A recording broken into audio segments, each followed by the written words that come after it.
Assalamualaikum warahmatullahi wabarakatuh. Selamat datang kembali para mahasiswa semua di mata kuliah Statika Struktur. Pada kesempatan kali ini kita akan mempelajari topik baru, yaitu gaya internal atau disebut juga internal forces. Oke, baik. Untuk mendesain sebuah struktur, tentu saja kita harus memastikan bahwa struktur tersebut kuat untuk menerima beban yang direncanakan. Nah, dalam rangka untuk memastikan bahwa struktur tersebut kuat untuk menerima beban yang direncanakan, maka hal penting yang harus kita ketahui adalah mengetahui berapa besar gaya yang terjadi di dalam struktur tersebut. Nah, gaya yang terjadi di dalam struktur itu disebut sebagai gaya internal. Nah, gaya internal berbeda dengan gaya yang sudah kita pelajari sebelumnya ketika kita mempelajari kesetimbangan. Contohnya, jika kita mempunyai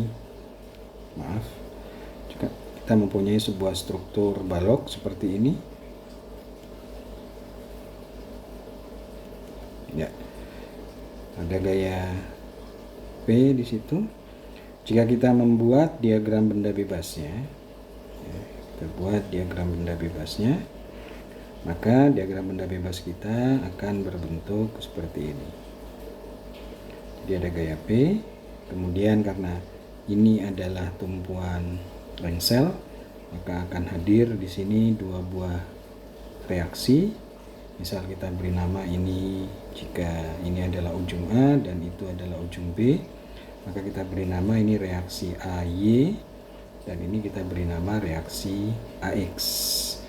Nah, di sisi B itu akan muncul reaksi BY. Ini P.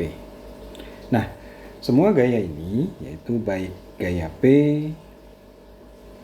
gaya AX, gaya AY, maupun gaya BY, semuanya merupakan gaya eksternal.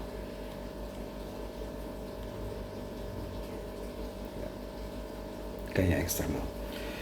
Jadi sekali lagi, gaya P, gaya AX, gaya AY, dan BY adalah merupakan gaya eksternal. Nah, di sini gaya internal itu yang mana? Nah, untuk mengetahui atau memunculkan gaya internal dalam sebuah diagram benda bebas, maka hal yang perlu kita lakukan adalah, seperti yang disebutkan di sini, yang harus kita lakukan adalah kita menggunakan metode potongan.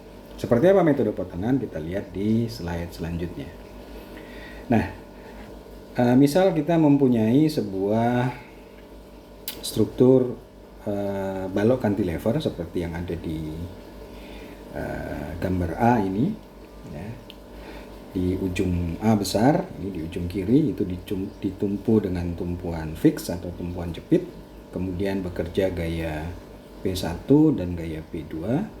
Nah, misal kita ingin mengetahui gaya internal yang terjadi pada titik P, jadi di sini kita pengen tahu nih gaya internal di sini itu berapa, kita beri nama itu titik P. Maka yang harus kita lakukan itu adalah kita membuat sebuah potongan tegak lurus terhadap balok tersebut. Ya. Potongan tegak lurus terhadap balok tersebut, di sini kita beri nama potongannya adalah potongan AA. Ya. Nah, potongan A ini tentu saja adalah potongan imajiner, ya. Kita tidak betul-betul memotong struktur tersebut, tapi secara imajiner kita potong, di atas kertas kita potong. Maka hasil dari potongan imajiner tersebut adalah segmen sebelah kiri dan segmen sebelah kanan. Jadi ini adalah segmen sebelah kiri,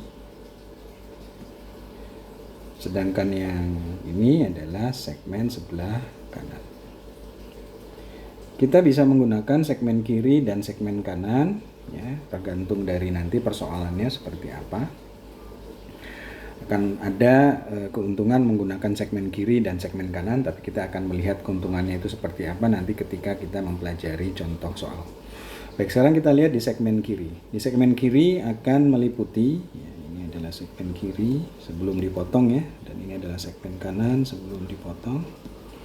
Kita akan lihat di segmen kiri itu akan terdiri dari reaksi tumpuan atau tumpuan di sini, ya, tumpuan. Tentu saja karena dia melibatkan tumpuan, maka ketika kita menggambar diagram benda bebasnya di sini, maka tumpuan tersebut harus kita ganti menjadi sebuah set reaksi tumpuan. Nah, karena tumpuan ini itu adalah tumpuan fix atau tumpuan jepit, maka set reaksi tumpuan yang akan muncul itu tentu saja adalah AY, ya, reaksi dalam arah sumbu Y, kemudian reaksi dalam arah sumbu X, dan satu buah momen. Kita beri nama di sini momen MA. Nah, apa yang terjadi pada sisi potongan? Ya, sisi potongan B ini, sisi potongan atau kita sebut sebagai potongan melintang B. Di potongan melintang B itu akan muncul ya 3 atau 2 buah gaya dan 1 buah momen.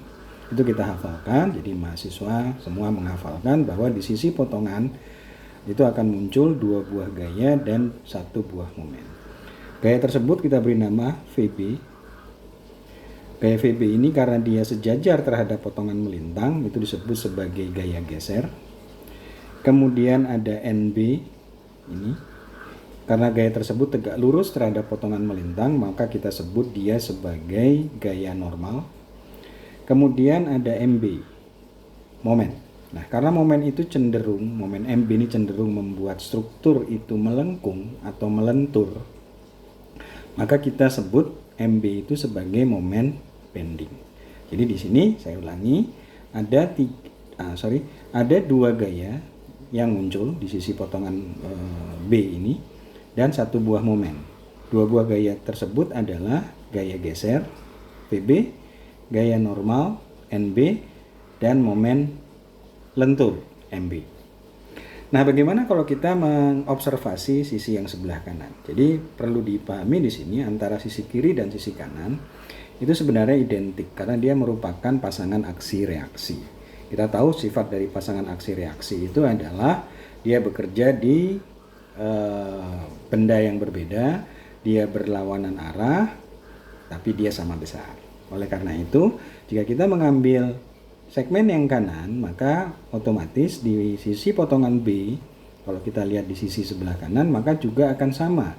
Dia akan muncul 2 buah gaya, yaitu VB dan NB, dan 1 buah momen, yaitu MB. Kenapa namanya sama antara kiri dan kanan? Karena mereka adalah pasangan aksi reaksi. Kita lihat VB yang kanan ini, dia arahnya ke atas. Ya, tentu saja dia berlawanan dengan arah VB yang ada di sisi sebelah kiri. Namanya juga sama, VB itu adalah gaya geser. Kemudian NB juga arahnya berlawanan dengan NB yang ada di sebelah kanan, sebelah kiri ini. Itu diberi nama juga sama, merupakan gaya normal.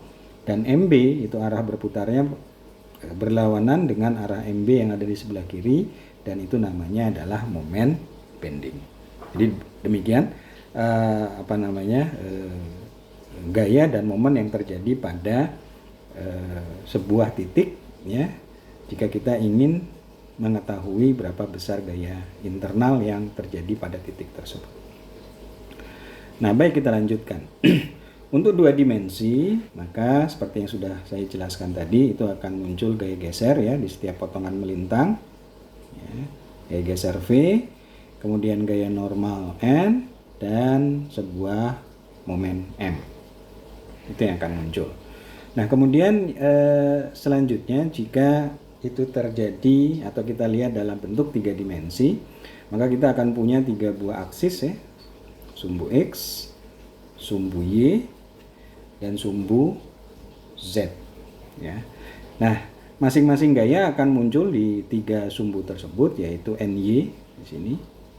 Karena dia tegak lurus maka disebut sebagai gaya normal. Kemudian akan muncul di sini VZ dan VX. Kenapa namanya di sini jadi V? Karena VZ dan VX itu gayanya sejajar dengan potongan melintang, sehingga itu kategorinya adalah gaya geser. Berbeda dengan NY tadi, karena dia tegak lurus, dia dikategorikan sebagai gaya normal. Nah, di samping 3 buah gaya juga akan muncul 3 buah momen yang berorientasi terhadap 3 sumbu tadi. Nah, untuk sumbu, kita mulai dari sumbu X ya, itu akan muncul momen yang namanya MX ya, ini momen MX. Kemudian untuk sumbu Z itu akan muncul momen MZ, ini arahnya. Dan kedua buah momen ini kita beri nama momen bending. Kenapa disebut momen bending? Karena baik MX maupun MZ itu akan membuat struktur melengkung atau melentur. Tapi berbeda dengan MY di sini, yaitu momen yang terjadi pada orientasi sumbu Y. Ya, arahnya seperti ini. Momen ini tidak membuat struktur untuk melengkung atau melentur.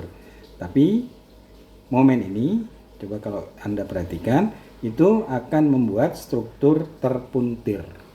Oleh karena itu, momen MY ini disebut sebagai momen puntir.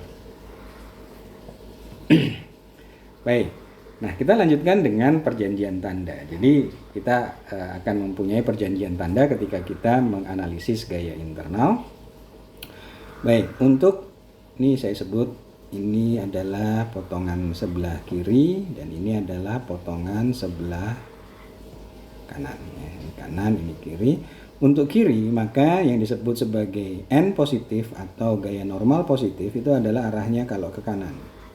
Tapi kalau kita mengamati potongan sebelah kanan, maka yang disebut sebagai N positif itu kalau arahnya ke kiri.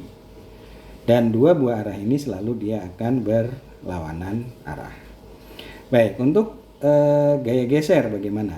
Kalau kita lihat di sisi sebelah kiri ini, maka gaya geser yang positif itu kalau arahnya ke bawah. Ini disebut gaya geser positif. Dan kalau kita melihat sisi sebelah kanan, potongan sebelah kanan, maka yang disebut gaya geser positif itu adalah yang arahnya ke atas. Nah, untuk mengingat situasi atau arah tanda gaya geser seperti yang ada di dalam lingkaran ini, maka kita cukup mengingat ini saja. Ya, jadi kalau di sisi sebelah kanan ini artinya adalah potongan sebelah kiri, yang disebut sebagai V positif itu adalah ke bawah, sedangkan ini adalah potongan sebelah kanan. Ya, disebut sebagai V positif itu kalau arahnya ke atas. Demikian juga dengan momen. Momen untuk sisi potongan sebelah kiri yang positif itu adalah kalau arahnya berlawanan putaran jarum jam. Sedangkan kalau kita amati potongan sebelah kanan, maka yang disebut sebagai momen positif itu adalah kalau yang searah putaran jarum jam.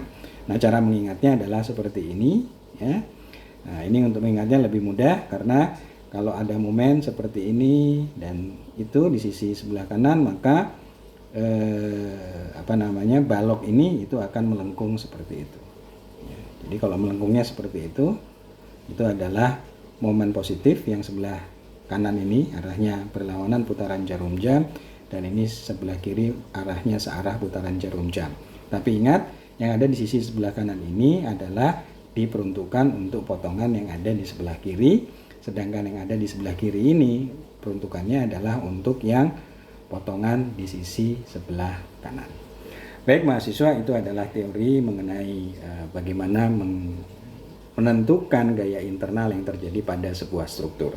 Nanti lebih jelasnya kita akan lanjutkan di slide berikutnya, di mana kita akan masuk ke bagaimana menyelesaikan sebuah contoh soal. Mudah-mudahan bermanfaat. Kita bertemu lagi di pertemuan yang lain. Terima kasih. Assalamualaikum warahmatullahi wabarakatuh.